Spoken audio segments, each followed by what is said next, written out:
Because as John Kenneth Galbraith said, that people are the common denominators of progress, it is now widely recognized that education and healthcare indicators are among the most reliable signals of development. We are talking about India today, and I decided to make it very simple, not to have a lot of data, not to have a lot of information, because you have heard speakers use that throughout the day. This is about India and what the challenges India is facing right now, how we can improve and how we can work better with India. So India is undergoing a transition, both in the terms of investor perception of its market potential and in reality. The country is moving beyond being attractive, mainly as a low-cost hub presents more and more lucrative and diverse investment opportunities. As the Indian economy further globalizes and expands, so are its requirements for equipment and services for major sectors such as energy, environment, healthcare, high-tech infrastructure, transportation. Investments in these sectors will exceed hundreds of billions of dollars in the midterm. The Indian government has made considerable efforts to facilitate foreign investment and to continue its liberalization program. The reforms concerning industrial policy have substantially reduced the industrial licensing requirements, removed the restrictions on expansion, and facilitated easy access to foreign technology and FDI. The Indian government is offering various incentives for foreign companies and investors who want to lower labor costs. Second, explore new markets in or around India, develop, commercialize, industrialize new products and services, open up export-oriented units in India. For these specific reasons, India is ranked as the second most attractive destination for foreign investment in the next 3 years. International, public and private leaders will consider some of these changes in foreign direct investments and are looking closely at it. And India's position as one of the most attractive FDI destination in the world. This is India today. It is the most attractive destination in the world. Some of these investors that come to India will share their views on the country's potential, not only in the terms of growth and opportunities, but also the challenges as they foresee it. CEOs of multinational corporations will confront their vision on India's attractiveness and competitiveness and share their experience on how they have contributed to stimulate growth via investments, talent, R&D, technology, and infrastructure. How is that going to happen? I know that multinationals are going. SMEs want to invest in India, but have some challenges. For that, I think India needs some US partnerships. NRIs have set milestones for Indian businesses to bridge between Mathrubhumi, motherland, and Karmbhumi, workland. Along with FICCI and CII, SOCHM, and PhD Chamber of Commerce, organizations like NUIC, National US-India Chamber of Commerce, the organizers of this conference, GBIB, OST, etc., will play a vital role in defining US-India strategic partnership to further enhance the India story. In foreign direct investments, there are challenges. Reforms should be stable. You have seen in the news lately, example of Walmart, G2 Spectrum. Investors are losing confidence, so India will have to change that very rapidly, because they start something and then the Supreme Court makes another decision and then it comes back. And so people going from with FDI, they want a stable environment, stable economic environment. And that is the reason we see a lot of people going to China, because they are not facing this. There is corruption in China as well, but this back and forth, once the highest authority, Supreme Court says something, then again it's changed. So investors are really losing confidence, so that scenario needs to change in India. Another one is Mahatma Gandhi Employment Guarantee Scheme, assured income or unemployment benefits. We have unemployment benefits here, but they are for 12 months, extended to perhaps 18 months, but they don't go on forever.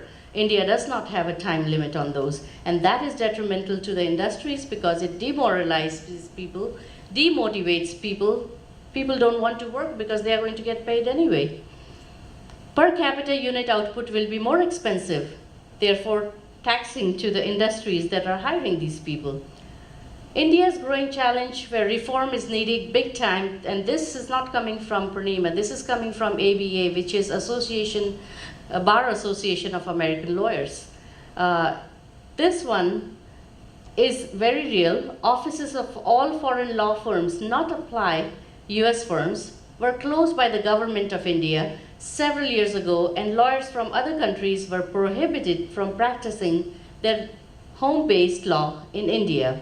Therefore, US companies could not receive advice on the effect of US law on a transaction in person at a negotiation table. An Indian court ruled last year that foreign lawyers could have fly-in and fly-out privileges as long as they had no permanent office in India. The Indian Bar has also appealed that ruling to the Supreme Court, hoping to again prevent foreign lawyers from practicing even their home law on temporary basis to provide representation to their clients. This is very real, and this is not appreciated by the rest of the world. So India needs to think hard about what they are doing. Considering law, how much business the legal profession outsources to India, and choices of the other countries, on which companies can choose to do business, this approach seems to be very short-sighted on an increasing global economy. So this is one thing India can make a big change on. Minority quotas is another one, or Arakshan, as this is outdated and serves no valuable purpose and therefore needs to be abolished. It is high time we relook that. That was done many years ago, and there was a very good reason for it. But today, with the global economy and India changing and opportunities changing, I think this needs to take a serious look, because people in India are complaining, not us outsiders. Doing business with US, this is related to what we do on a daily basis as National US-India Chamber of Commerce.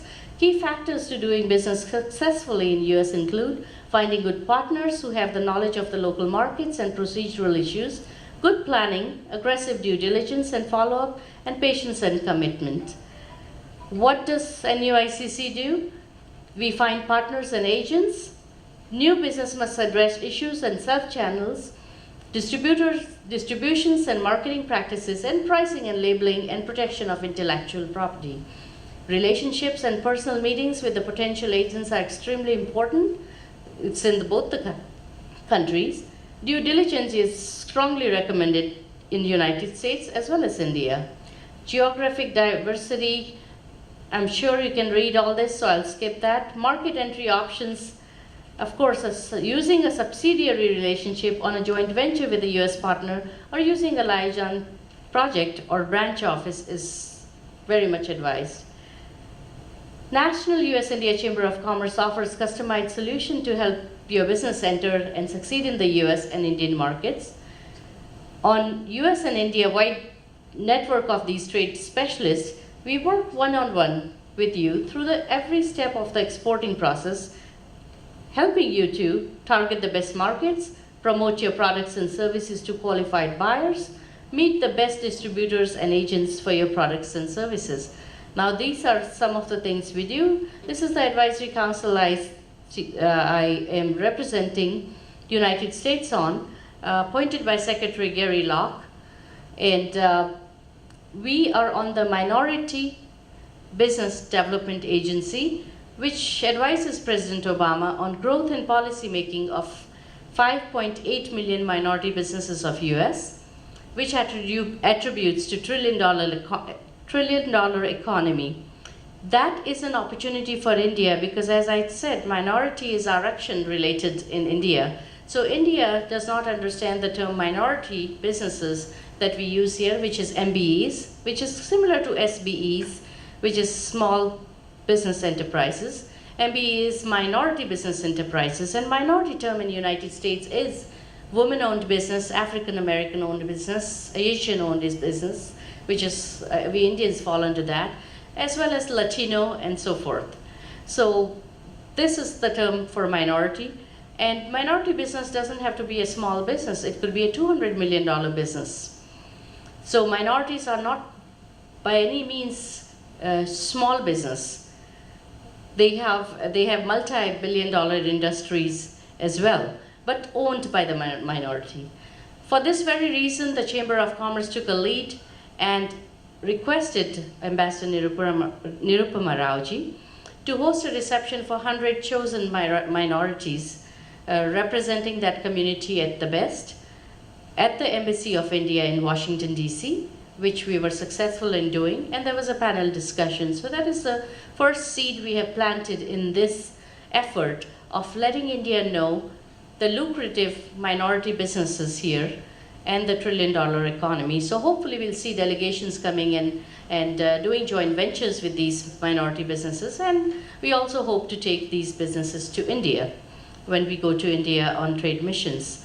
That concludes my presentation. Thank you for the patience, and I know this is a small audience, but I enjoyed talking to you. Thank you.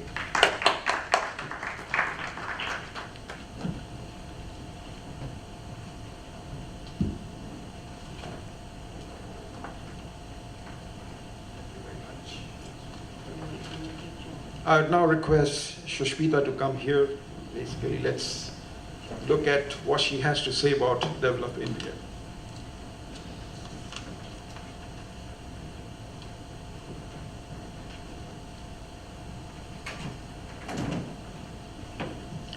Good evening, ladies and gentlemen. First, I would like to thank the organizers for having given PhD Chamber of Commerce an opportunity to represent India.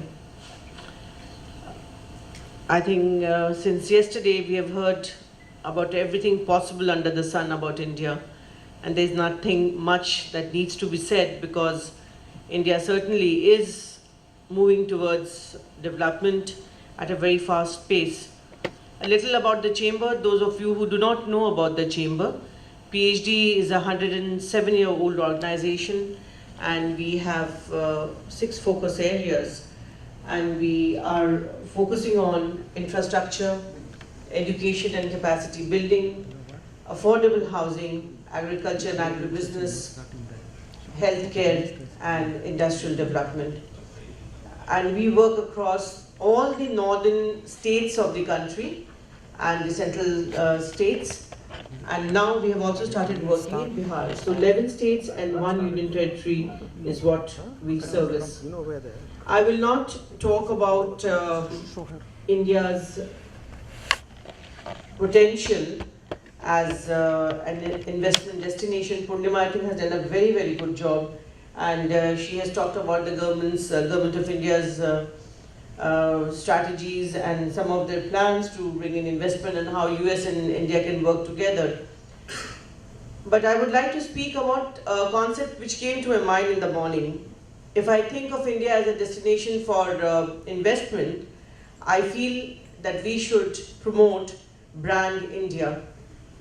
And when we promote Brand India like any other product, we need to think that what is it that is required in a product to sell. To sell a product, we need a few things. First is good quality. When we buy a product, we first look for the quality of the product. And in the same way, India has to come up with good human resource. Because if the resource is good, then the quality of the work in India will be good. The second thing that we look in a product is value for money. When we spend our money, we need to know that what we get is value for money.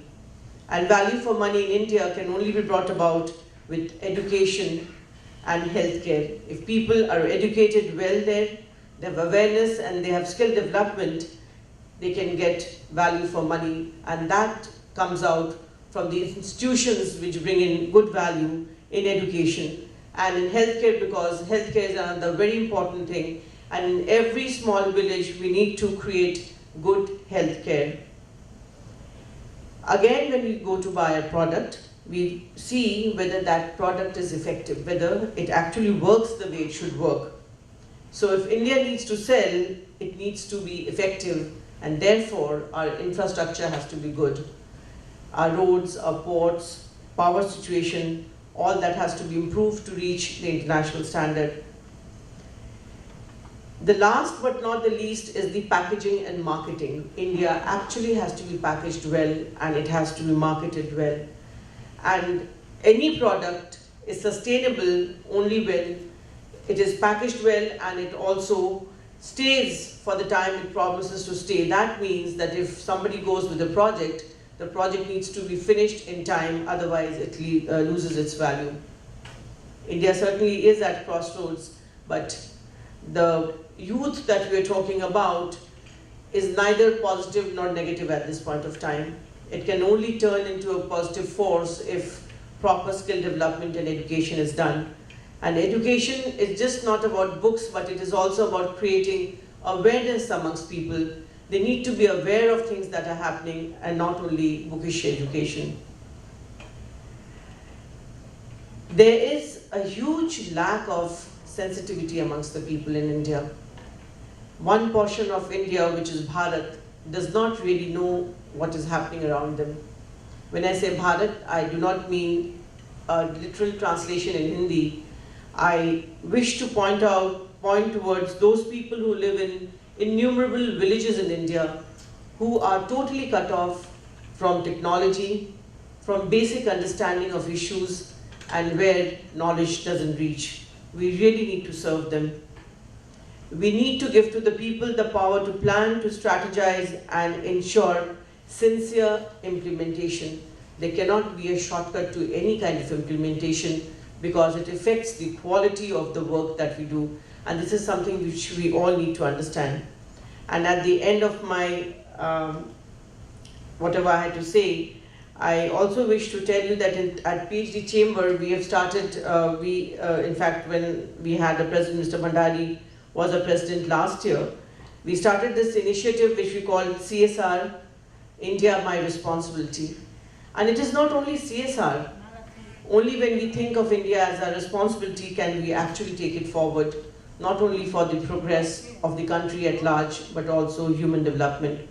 And I would like to end my deliberation today with something which Dr. APJ Abdul Kalam had written, and I quote, "As a young citizen of India, armed with technology, knowledge, and love for my nation, I realize small aim is a crime.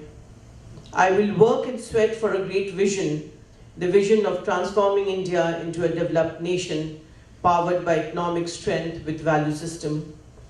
I am one of the citizens of a billion. Only the vision will ignite the billion souls. It has entered into me. The ignited soul, compared to any resource, is the most powerful resource on the earth, above the earth, and under the earth.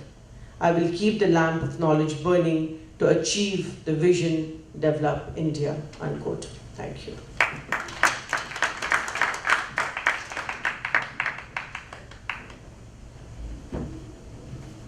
Thank you, Sushmita.